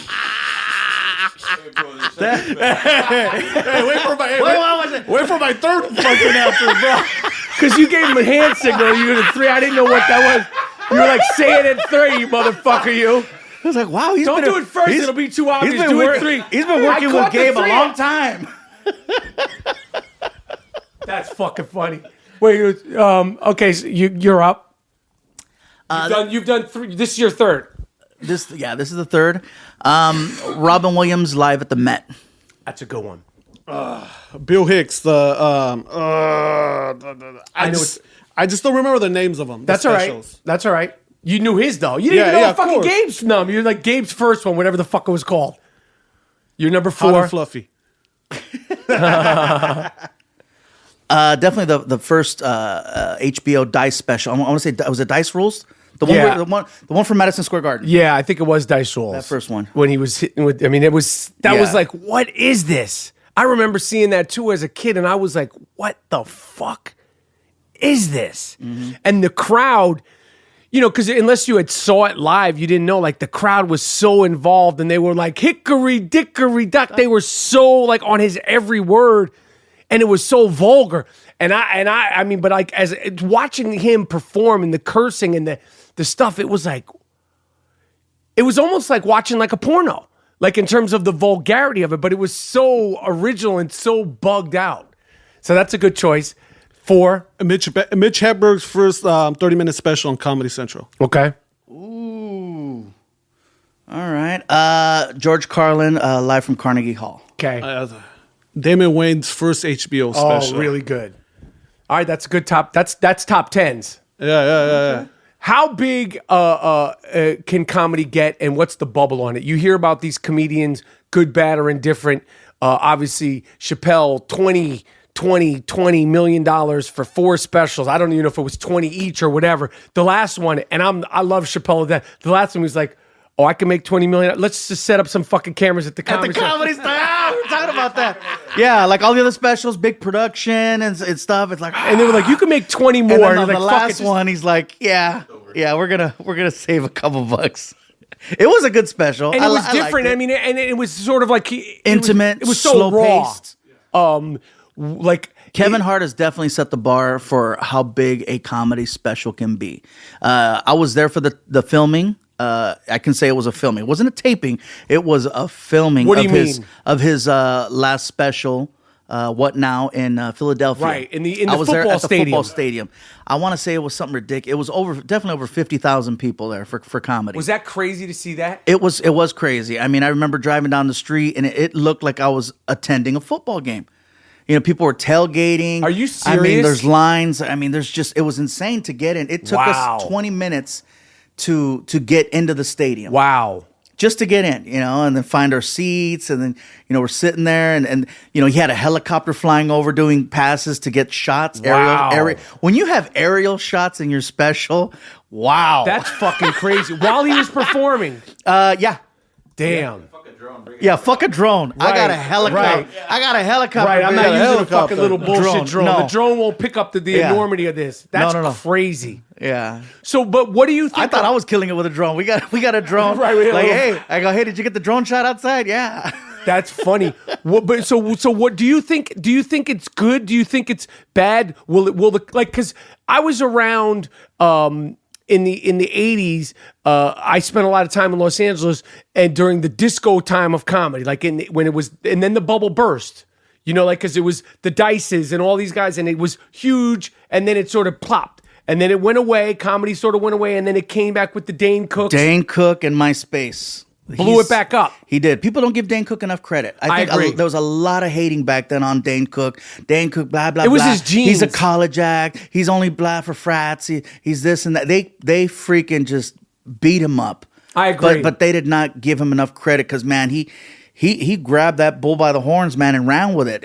He basically, I venture to say, he helped build MySpace up even more. You know, his following was stupid. It was him and Tila Tequila at the time that took over MySpace.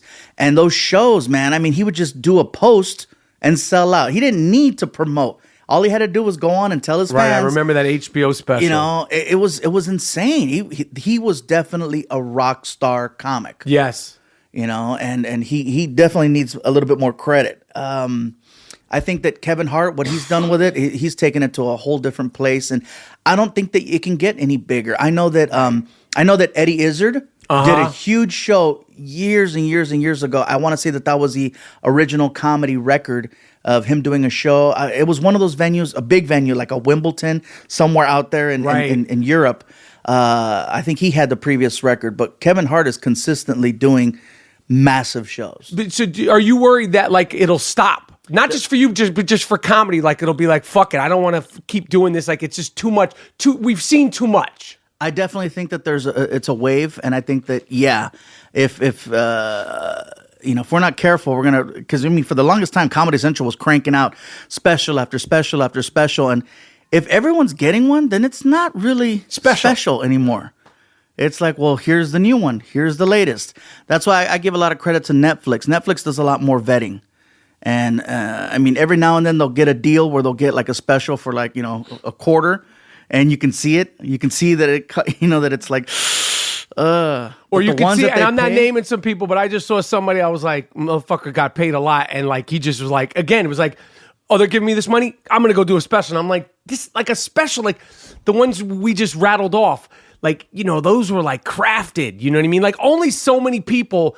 Like Burr is somebody who I'm a fan of. Like that motherfucker could just keep doing a brand new. Bill Burr is consistently one of the best comics agree. out there. Huge fan of Bill Burr's. I think he doesn't get enough credit either. Yeah. He's this dude he's a beast. Yeah, he is. He's a beast, and Even on his, like the fact that he does a podcast and like he's not doing current events. Like he'll talk about a game, but that motherfucker could just. Bill Burr doesn't breathe though. He doesn't breathe. He just talks. Right. You know, he doesn't take a breath. That guy just go. Right. I agree. He's fucking good. All right. Tell me this plug tell me, anticipation, what are you doing in Netflix? You got 2 shows? I signed a deal with Netflix to do 2 specials and my own sitcom. Okay, so 2 comedy specials. 2 comedy specials and a sitcom. Now, my question about the specials, when they give you a special, is it in the contract, it has to be a certain amount of time? Or do they, does it have to be over 45 minutes? Does it have to be less than an hour? How does that work? That is a great question. Thank you. In the past, the time thing it's always been a big deal for me. Because you could be like, here's 30 minutes, that's my special. The minimum on a Netflix special, I want to say it's an hour. Now, That's part of the contract. Minimum of an hour. In the past, I ran into a problem where I would go really long on my specials, and they would say you have to trim it down. In the edit. Yeah, you have to trim it down. I mean, I've done that in the past when I did specials on Comedy Central. It was way too long. They chopped one of my specials and made it a 2-parter because it was so long. And so I have a habit of going a little bit over. Right. Like, so knowing that, Netflix actually, they wanted me to go do a longer special. Okay. Longer than an hour. So is it daunting? Like, have you shot these 2 specials yet? No, I haven't shot them yet. I plan on doing the first one in January. And the second one is due before 2020. And in your head, like, I need till January. We're in May right now to craft this brand new hour, or is it like to me, if like they were like an hour, like I'm not a comic, but I'd be like, fuck, man, that's a lot of talking. Like we've been talking on this podcast just 47 minutes, and I'm talking to it's now 3 of us. Like an hour on stage alone, is that like a daunting thing for you at this point? Plus, you've done so much in the past, and there's expectations. You got specials, they paid you. You feel the pressure. You want to service the crowd. Are you like, fuck? How do I come up with this brand new hour? You know what the cool part was is that Netflix saw the performance at Staples and already knew that I had the hour plus. Okay, so the material was already there. So for this first one that you're going to shoot in January, you feel like you have it, and then that material's there. Okay, I'm working on the second one. I got you. So you so you're able to compartmentalize this bit, this story, this joke. This is going to be for this first special, and this is for that one, and then everything will, like, obviously more stuff, more living, more jokes, more bits will come up by that time. Between now and then, yeah. Because I mean, you got to figure. I got to get ready for the sitcom. I know I got to drop a ton of weight for the sitcom. Yeah, to be in a, I need to make sure I pass that physical, man. I need to make sure that I'm able to deliver every day. Let me tell you something. I'm diabetic.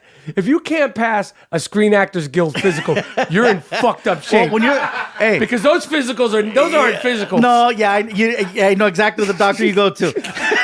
I saw your headshot on the wall. We're all in there. That's not a fucking physical. Like you're in there. Like you bring it there. They'll give you a milkshake in the fucking physical.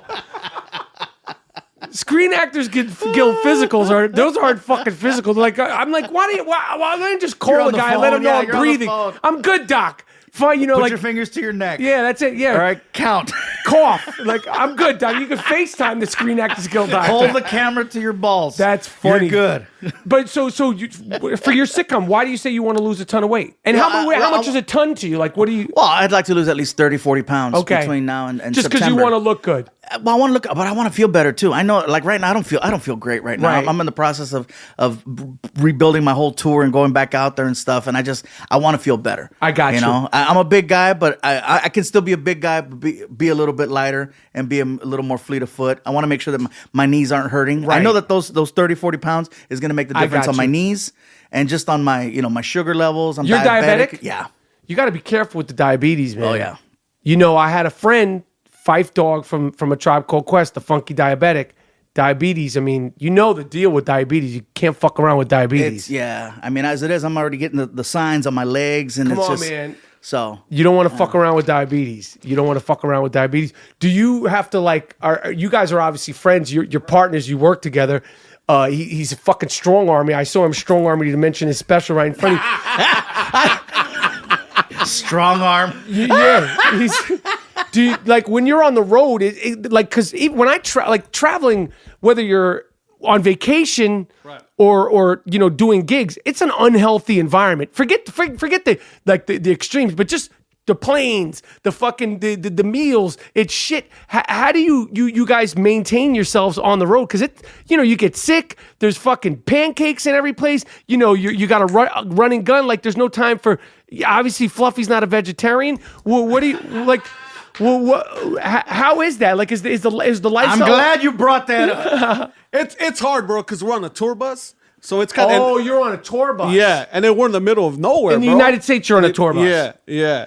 So it's kind of hard, but we're doing better. I got you. Why don't you tell them how you said vegetarian? Are you vegetarian? I was, bro. I'm dabbling with. Are you Mexican? I'm Mexican. Yeah. Mexican vegetarian. I just strong armed him back in the barbecues. Yeah. He went vegetarian for what, like 2 years? For a year and a half. Oh shit. Yeah. I'm surprised you didn't fucking fire his ass. You know what? I'm not gonna, and I'm glad you brought this up. There was a lot of secret meetings about how the fuck are we gonna go find a restaurant so that we can accommodate this fool and his salad.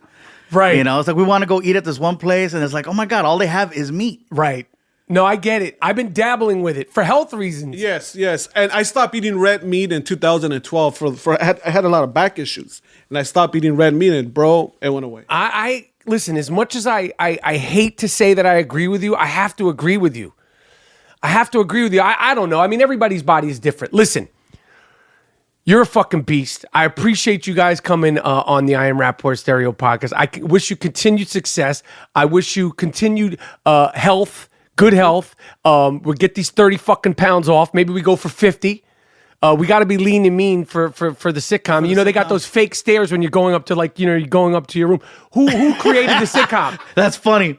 My pilot had the fake stairs. You know what I'm saying? It's like the 10 stairs. You turn, now you're against a brick wall. It gets tiring. You have to take 6. Who created the sitcom? Like who's writing it with you? Kevin Henn. She was the showrunner on Last Man Standing, and the creator of Cristella's show. And and when will that start airing on Netflix? Well, let's see. If we're going to start production sometime in September, I venture to say, I don't know. It depends on when Netflix wants to release it. Are you going to shoot all of them, and then they like the way they do Netflix? Yeah, you shoot them so all they can binge watch. How many do you think? How many are they ordered for the beginning?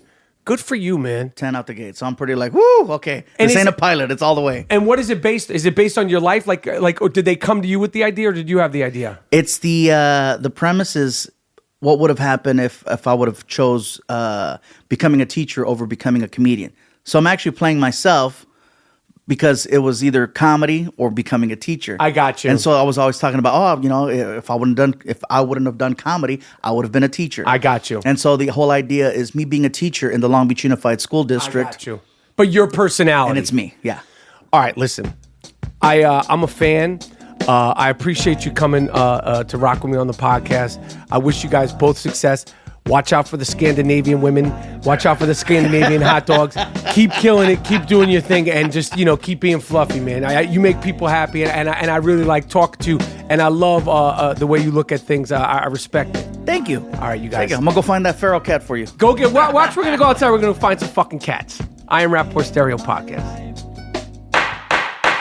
All right, it's time. It's time to do this. We're going to play a great game. A great game of sick fuck of the week or beyond. Now, I heard a little echo there. We're going to play sick fuck of the week or beyond with Judge Dean Collins. We have a potpourri of all sorts of sick fucks.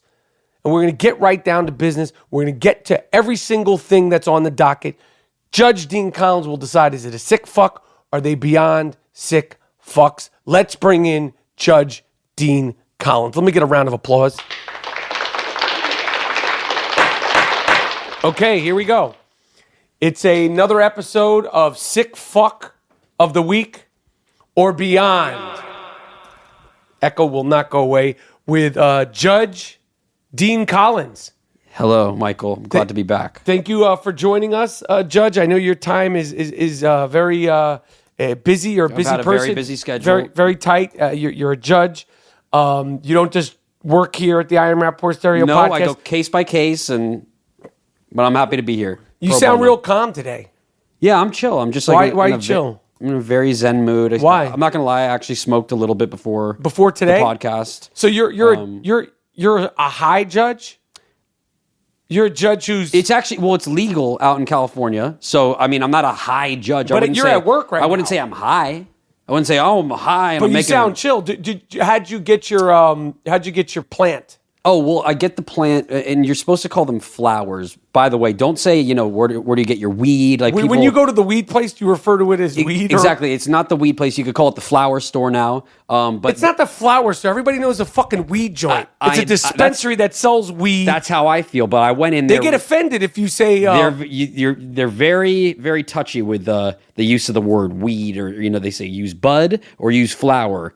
And bud sounds sketchy as fuck. Bud that sounds really sketchy to me. But I haven't really been in the game for that long since it's been legalized now out here in California.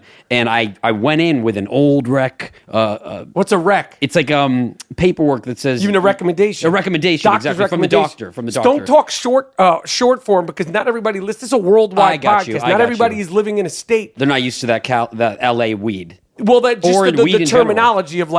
of like legalized weed terminology, like my rec, my okay, an old rec, sorry. a new rec. Sorry, I'll explain those types of things. Now you're starting to sound like you're fucking high.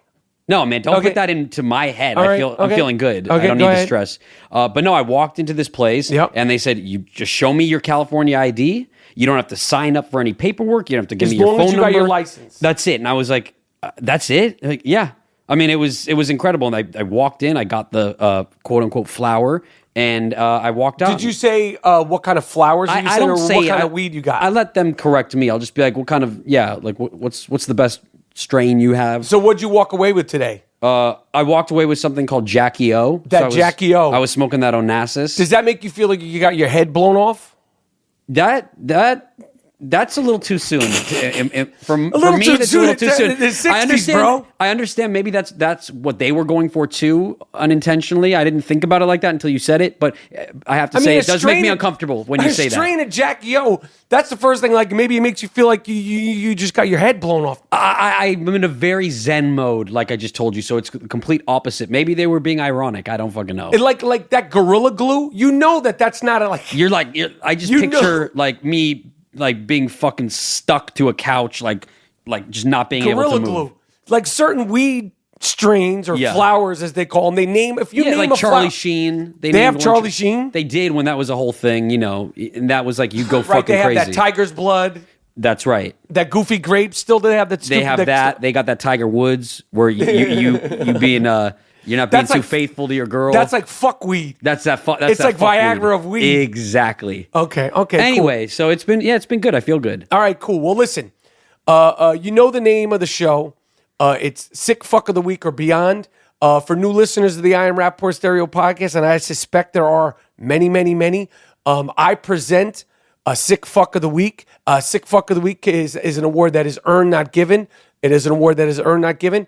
I'm presenting it today to Special Judge Dean Collins. Overruled. What are you talking about? No, I actually don't know what that means, but I just wanted to say it sounded good. Listen. Just I know that's what they say, say, or that's what we say as judges. We say that. Okay, I'm explaining the rules to the new listeners. They come in groves each week. I present the case, all the cases on the docket to Judge Collins, and he will say, that is, yes, a standard classified sick fuck, or this person is beyond. They are beyond the threshold of what we could tolerate and accept as an award-winning sick fuck of the week, and they are beyond the sick fuck of the week. And then the gavel sound will go down, as you could hear right now. You don't have to hear the gavel sound. I'm just doing I have a gavel that I'm doing. I know, it's but not a sound. When you bang your gavel, it sounds like this. Yeah, like there me. I'm banging my gavel. Okay, so Judge Collins, first up on the docket for today. This is a former sick fuck of the week, and I just wanted to do a quick update. Continue. The science teacher in Idaho who fed a puppy I've heard about this man. to a snapping turtle full of students. He's a science teacher. He took a puppy and fed it to a snapping turtle as a science experiment. He has been charged, faces misdemeanor counts of animal cruelty, and I just wanted to give an update on him. 3 months after the incident, it sparked a national uproar. He has been charged. He might face right now 6 months in jail and could be fined up to $5,000 for feeding a puppy to a snapper turtle in a room full of students.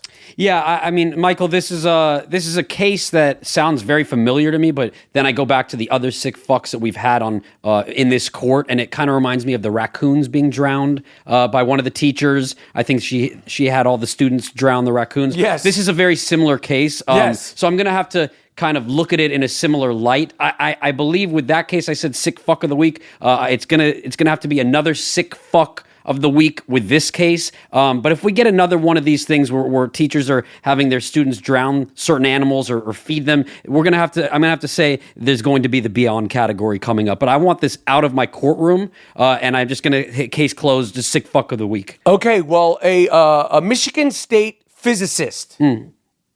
A Michigan State physicist. This is like a respected... Sounds really smart, intelligent person, obviously. Has been charged by the Attorney General Office of the state of Michigan. Again, this is a guy, like, that sounds like a high prestige job. You're Absolutely. a physicist at Michigan State. Like, people are there trying to learn about whatever the you hell. could be a physicist at Phoenix College out in Arizona. You're genius It to me. still sounds good. It's great. Joseph Hatley, 51, faces up to 15 years in prison if convicted. He has been convicted on the crime is called bestiality. Oh, good. Oh, wow. Okay. This gentleman allegedly penetrated a dog with both his hand and his penis. The court, if you look at him, doesn't look like your conventional sick fuck of the week. Kind of looks like a physicist guy. Doesn't look. I wouldn't say he's on the side of like, oh, that's definitely your sick fuck of the week, your typical sick fuck of the week. Charges could face 15 years in the can. For having his way with a dog with both his hand and his penis. I don't need to hear any more, Michael. I'm just going to go ahead and give my sentencing now. This is a beyond sick fuck of the week to me. I have to tell you. Is it because you're a dog person? No, I'm not a dog person. You know, I'd like to keep my personal details out of the courtroom. You know, I do have a cat, but I do respect dogs a lot, and I actually enjoy their company sometimes. But I would like to say that this is a beyond. He's not feeding it to another animal. He's not having kids do it for him. This is a guy who doesn't look like your conventional sick fuck of the week, and that makes me very alarmed. In Dallas, Mary Harrison, who looks kind of like a sick fuck, and her husband was definitely a sick fuck, and this is a two-part one, so you got to listen. Mary Harrison of Dallas, Texas, shot and killed her husband. Now, I wouldn't bring that up if there wasn't a twist here. I'm ready for the twist. The reason, the straw that broke the camel's back for Mary Harrison, who's 47 years old, to shoot and kill her husband is because her husband was beating the family cat. Now, this is tricky here. Is Mary Harrison a sick fuck? Is the husband a sick fuck? Where do we stand here? Yes. Well, look, the fact is the husband, his name is Barry. Yes. Yeah. No, her name is Mary. And what's the husband's name? I don't know what the poor bastard's Let's call name him Barry. So there's Mary and Barry. Obviously, it's a fucked up family situation. The dynamic's crazy in that house. I'm going to go ahead and hand Barry the sick fuck of the week sentencing. It's a shame what happened to him at the end. His time was up and it expired clearly, but he was beating this poor fucking this cat and. You know, what about Mary? Is she a sick fuck, or should she be? I think I'm going to have to give this one a self-defense verdict in a way. So I'm going to have to. She was defending the cat. She was, but I'm still going to put her in a sick fuck of the week category. But it was self-defense partly, and I'm just going to have to say overturned on this one. Please give me the next case. Okay, no problem. This is a potential sick fuck of the week on the loose. Oh, okay. On the loose. This guy hasn't been found. But in Maine, you know, Maine's like sort of a progressive state. Sure. Very forward thinking, but there's an old school regime out there. Bald eagle, the animal. That's the symbol of America. Bald eagle. This is also a rare species. Yes. They're not like fucking pigeons. They're not everywhere. No. If you see a bald eagle, holy shit, that's a fucking bald eagle. They're right. Pigeons, Someone get you're a like, picture. you get the fuck out of the way. Yeah. You walk and get a pigeon. They're disgusting. Yeah. Bald eagle is like a bald eagle. Some animal shot and killed a bald eagle, which they said was at close range, and left it in a bucket on a dirt road in Maine. Officials are offering a reward to find the bird's killer. When they find this guy who shot and killed the symbol of America, the bald eagle, a rare species, Where are you lining this guy up to be? That's a very... Where do you see this? If they find this killer... Yes. Well, I would hope that if they found the killer, he would be coming to my courtroom, and I could give this verdict myself in person. I'm going to have to say... I just have a question for you. Did he shoot the bird in close proximity and then kindly put him in the bucket and put him on a display for the world to say, No, hey, it was like he was hiding it. But they said it was like shot at close range, which I listen, I'm not a weapons expert. And if we need to bring in a forensics Listen, we guy, don't need to bring anybody in. I'm just going to go ahead and say this. You fucking killed the symbol of America. You didn't eat it. It wasn't like you killed it. You wanted to cook it and you were starving. It wasn't a poor homeless man that needed it to survive for his remaining hours. But this piece of shit didn't kill a pigeon. But I'm still going to have to say it's a sick fuck of the week. I cannot go beyond because it's a staple of America. I can't go beyond. I agree. But you're a sick fuck for not eating the goddamn thing. At least eat the fucking thing. right? Can you eat eagle? I don't care. People eat dogs and fucking cats in China and this and that.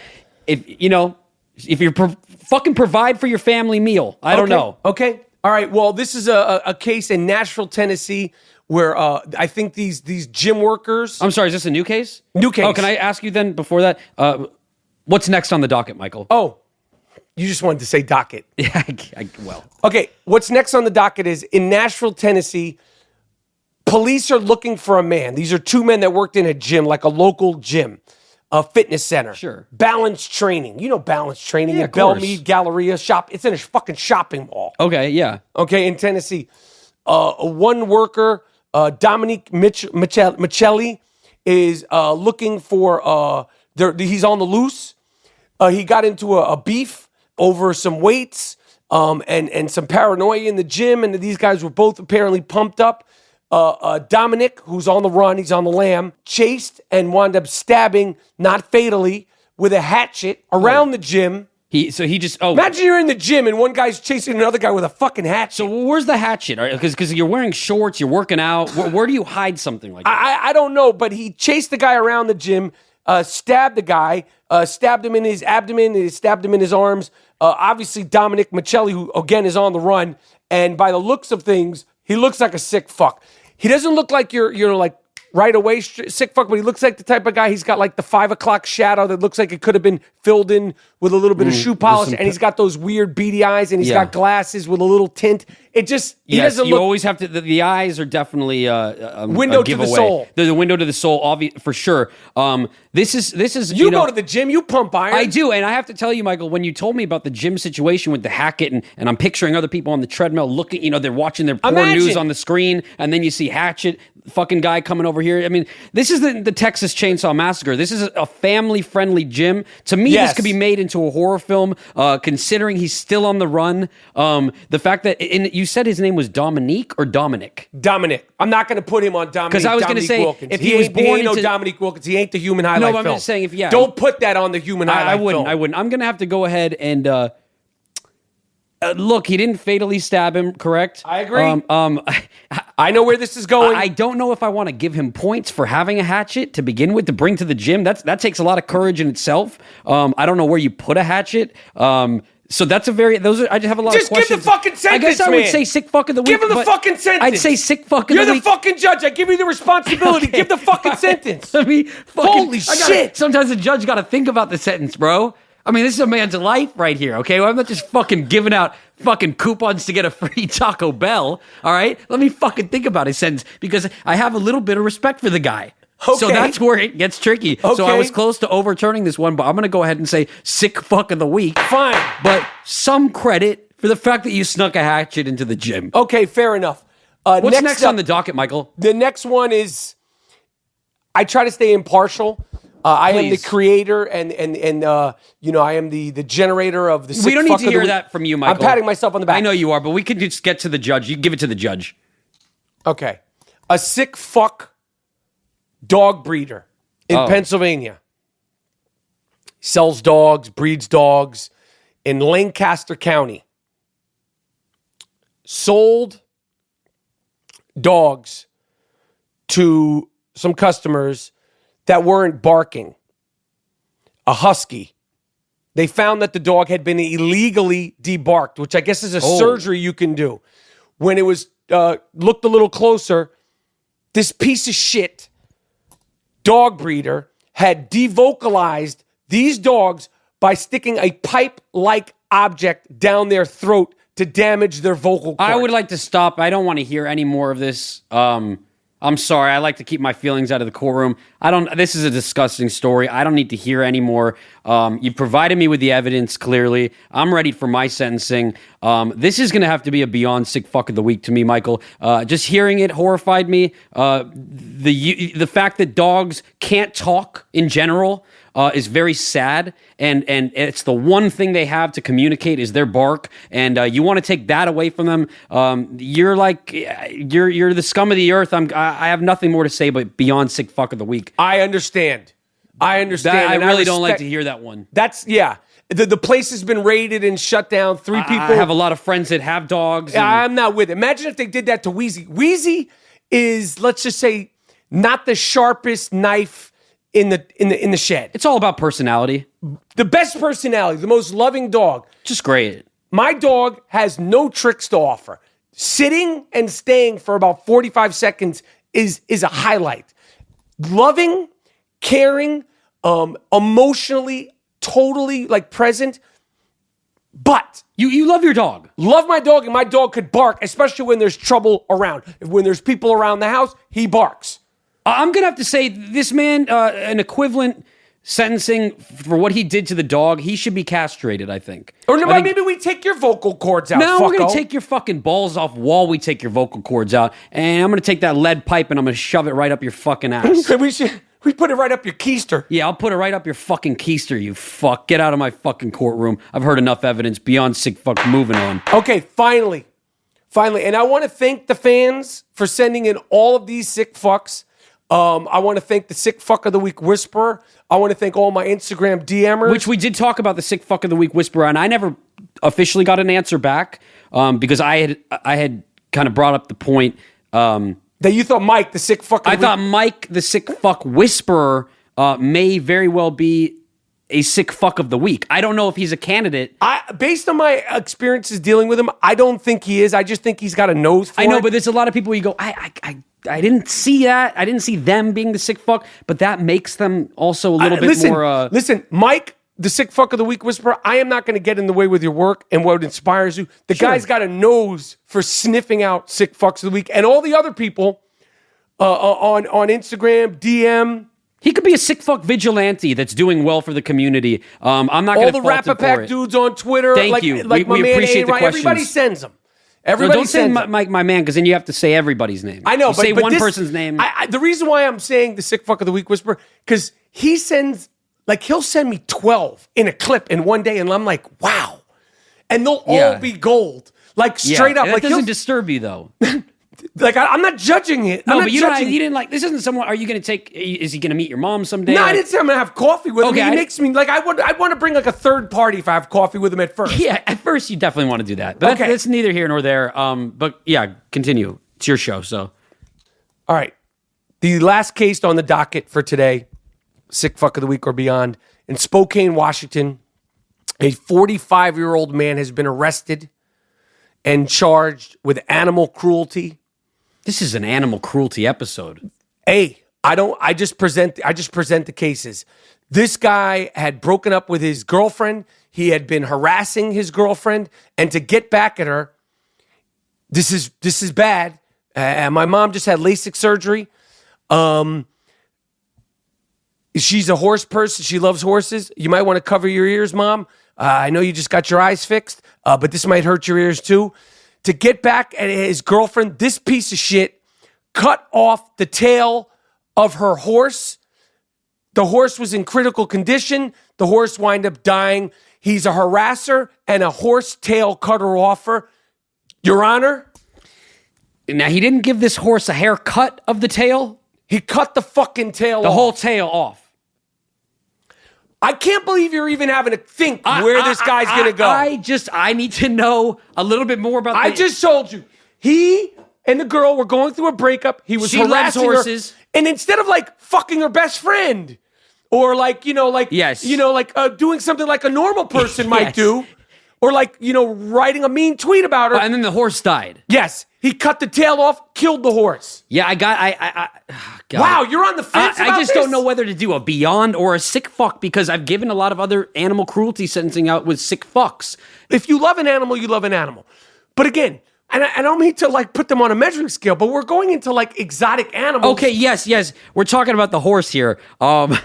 I gotta tell you, Michael, this is a 45-year-old. This is a 45-year-old man. He should know better. You should know these things when you're 5 years old. You don't fucking hurt animals. There's nothing funny about it. Then why are you laughing, Your Honor? Your Honor.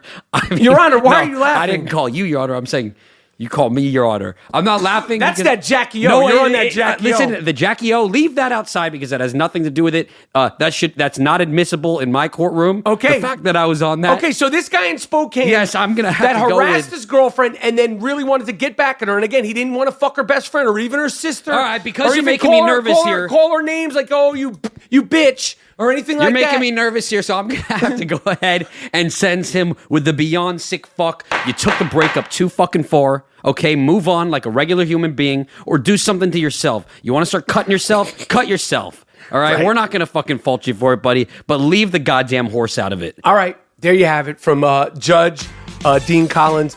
It's another episode of Sick Fuck of the Week or Beyond. I swear I just heard an echo. All right, we're done. We're done. I want to thank Gabriel. Thanks for coming through. I appreciate it. Thanks for rocking with me on the I Am Rapaport Stereo Podcast. Judge Dean Collins. Thanks for rocking with me on the I Am Rapaport Stereo Podcast. You know where to find us in premium. You know where to find us in prime time every Wednesday evening like clockwork. And of course, Friday, we do the damn thing. We don't stop. We can't stop. Miles Jordan, take us out of here with a banger, with a smacker, because this was a banger. This was a smacker. I Am Rapaport Stereo Podcast.